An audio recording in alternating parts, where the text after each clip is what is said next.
Todo comenzó una noche tranquila en 1963, en la pequeña localidad de Linton, cerca de Cambridge.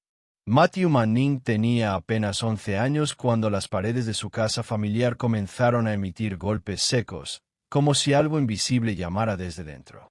Al principio pensaron que eran tuberías o el viento. Pero pronto los platos comenzaron a moverse, las lámparas se balanceaban solas y los relojes se detenían a la misma hora exacta, las 11:11.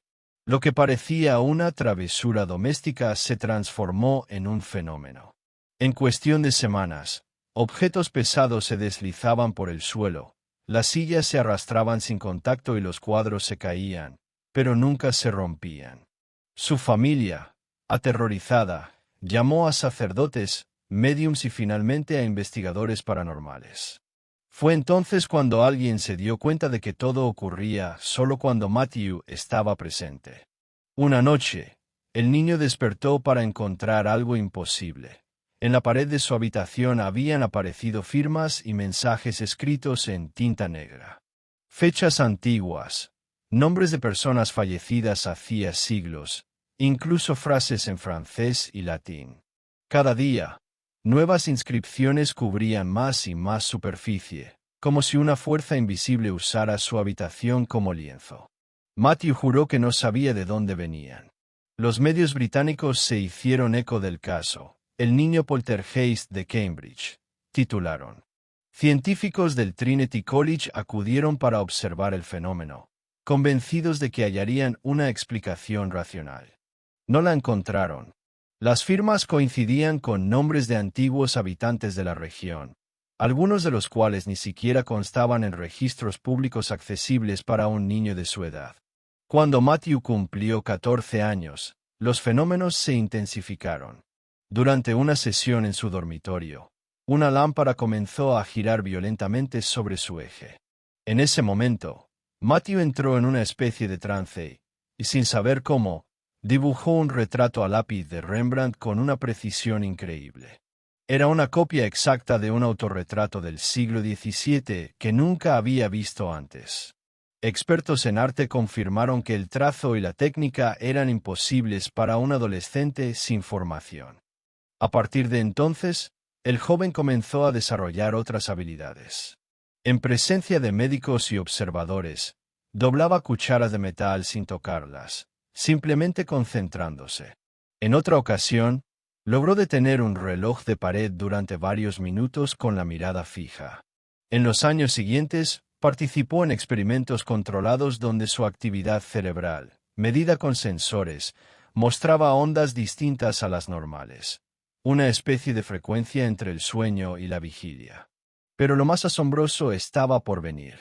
En 1974, durante una visita a Canadá, científicos del Laboratorio de Parapsicología de Toronto realizaron con él un test de influencia energética.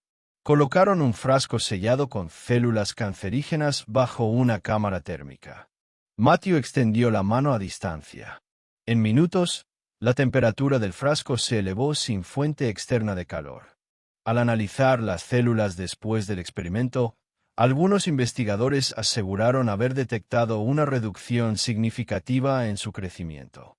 Los resultados nunca fueron publicados oficialmente, pero quedaron en los archivos de quienes estuvieron allí.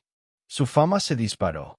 Matthew Manning fue invitado a programas de televisión, conferencias científicas, templos espirituales. Algunos lo consideraban un fraude, otros un elegido. En una demostración pública en 1977, pidió a los presentes que escribieran en un papel el nombre de un ser querido fallecido. Después, en un trance profundo, comenzó a escribir mensajes que decían venir de ellos.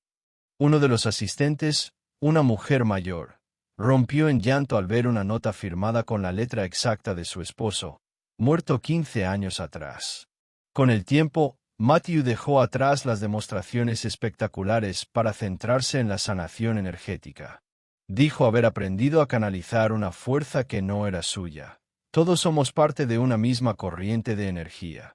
Lo único que hago es dejar que fluya. Sus sesiones, documentadas en hospitales británicos, despertaron el interés de algunos médicos que reportaron mejoras en pacientes con dolor crónico tras recibir su terapia.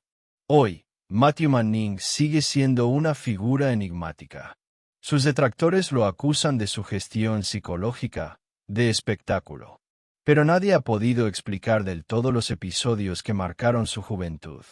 Su vida se mueve entre dos fronteras: la ciencia que exige pruebas y el misterio que desafía a la razón. Tal vez lo que más fascina no es lo que hacía, sino cómo lo hacía sin miedo, como si hubiese aceptado que la realidad es más amplia que las leyes físicas. En una entrevista de los 90, dijo algo que resumía todo. El misterio no está en los milagros. El verdadero misterio es que no los veamos. Y así, décadas después, las paredes del Linten siguen en pie, silenciosas. Pero algunos aseguran que, bajo Saie,